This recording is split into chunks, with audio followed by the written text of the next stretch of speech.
Okay, everybody, and it's now time for another quick thoughts on the latest Pokemon news series slash Pokemon Journeys episode, and this has been the highly anticipated return of Korrina, otherwise known as Corny in Japanese, and it lived up to its hype, although I would have loved to see more of Korrina outside of battle, because this was a very battle heavy episode where all we just saw was them competing in the world championships. I'm not calling it world coronation because that's in the dub, we're watching the sub, and it's to determine on who will be advancing to the superclass, because I'm assuming both are arranging in the same ranks, and whoever wins that battle automatically escalates them to a higher rank class. Overall, it was just so good to see Kalos again after a long time, since 2016, since the finale, obviously, and of course, many XY stands are clamoring for this episode, hoping for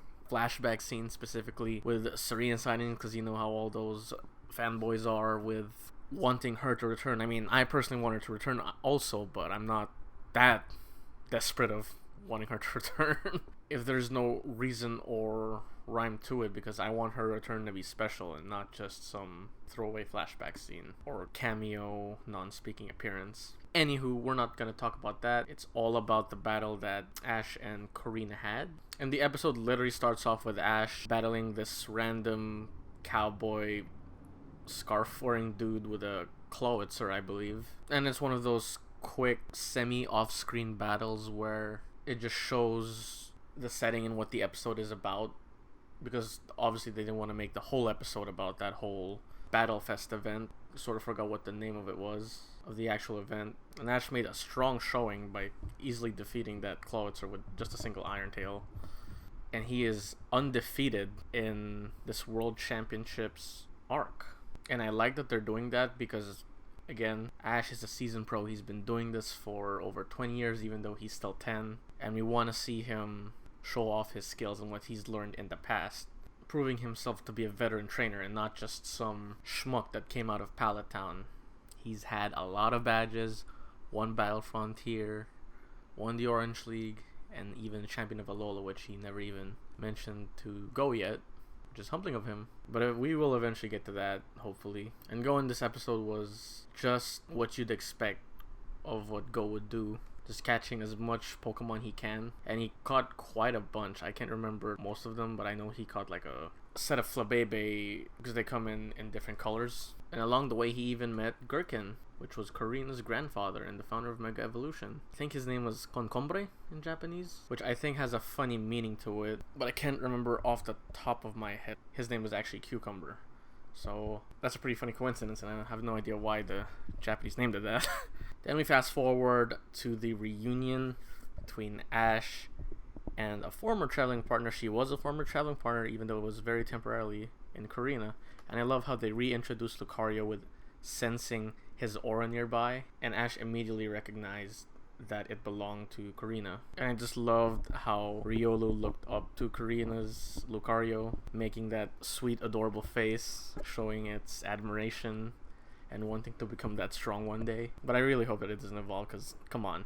It's a cute little Pokemon baby, and it can still be strong even if it's a Riolu, but we all know it's going to evolve eventually. And upon meeting, Ash, being the gentleman he is, quickly mentions off the bat that this is Korrina. I beat her in a gym battle once. And she makes that pouty face that I love so much. And it's also official. It seems to be that Korrina might be a recurring rival in this World Championships story, and I like that, because what this series is lacking so far is a rival. And if we're bringing back an old character to be a rival, a gym leader nonetheless, that would be pretty cool. And we get to see some interesting matchups as well, with Korrina facing other trainers from previous generations that we could potentially see. It's like a dream matchup scenario.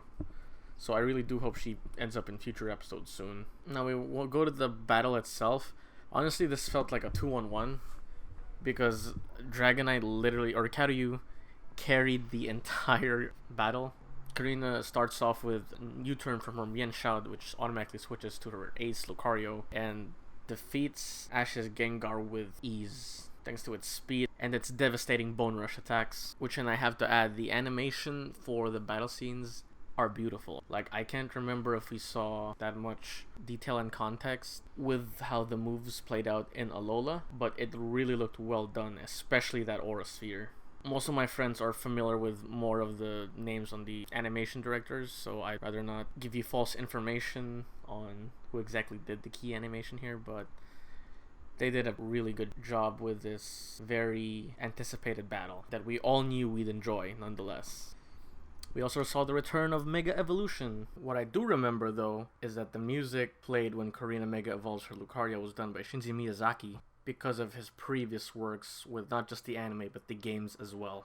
Kinda made you feel that we're still in the XY series era. And Korrina doing her battle cry poses, gosh, I missed that. Finally summons Mega Lucario, which I remember back in XY. They had trouble controlling that energy at first. That whole arc when Korrina traveled with Ash and the gang highly revolved around that, and they've come a long way since then. But not even Mega Evolution can beat Ash's unorthodox style of using the surroundings to his advantage, which ended up giving him the W in a good old-fashioned DBZ clash at the end, with Lucario doing his signature power-up punch and Dragonite doing its Dragon Claw. At the end, only the dragon stood tall, and Ash climbs into the Super Rank. Of course, we gotta celebrate with a big old hug. And I'm surprised Ash was able to handle all that weight. But then again, he's carried a lot of heavy stuff / Pokemon in the past, if you get what I mean. Riolu looks with awe throughout the entire episode. And I believe one of my favorite lines was when Korrina tried to tell Riolu to cheer on them and see how cool Lucario was, but they ended up losing, which she apologized for. But Riolu didn't care. It was still admiring how strong Lucario was with Mega Evolution, and hopefully we can get to see something with that when Ash trains it to be a much stronger Pokemon in the future. But please make it still cute. I love those glowy eyes and those determined fists. Oh, I want to hug you so much, Riolu. And Riolu wasn't the only one admiring Lucario, but Go was also admiring Ash even more as he advances higher and higher in the World Championship Series. And that's all I have to say about that. The most anticipated episode from the big preview before the COVID-19 hiatus was Korrina's reappearance, and I guess Sobble as well when we later get onto that. Oh, and Raihan. How could I forget Raihan? That's maybe, well, you could argue that that could be the most anticipated one, or Korrina could be the most anticipated one, because there are some just anime only fans that have no idea who Raihan is. So I would say that Korrina was more anticipated, especially with all these XY stands out there waiting for any glimpse of Kalos to come back to them. But that's just how I see it. You can view it any other way, how you want to. And hey, we might even get Korrina versus Raihan, and that would be a pretty interesting clash of not just personalities, but battle styles as well. If you've played the Sword and Shield games, you know how brash and expressive Raihan is when it comes to battle. I don't know if he's going to be like that in the anime, and he uses a lot of dragon types, which is, I guess, neutral with fighting types, but you never know what happens, because he is a quote-unquote rival to Leon, or Dande. So please, keep it up, anime staff. Keep the cameos going. Well, not often, make it special, of course, but keep this consistency with Ash's perseverance in this World Championship Series, and make his team continue looking stronger and stronger as it develops. Though Gengar pretty much got buried here in this episode, which I know it'll redeem itself later in future battles. And as for the next episode, I don't even know what to say or think about seeing that cursed image of Ash and Go being shirtless while the giant magic carp splashes in the air. It's gonna be interesting. I'm not sure if I'm gonna make a review, but I'm gonna still watch it because that's what I do. Later, guys. Hope everyone out there is staying safe, and please have a good day.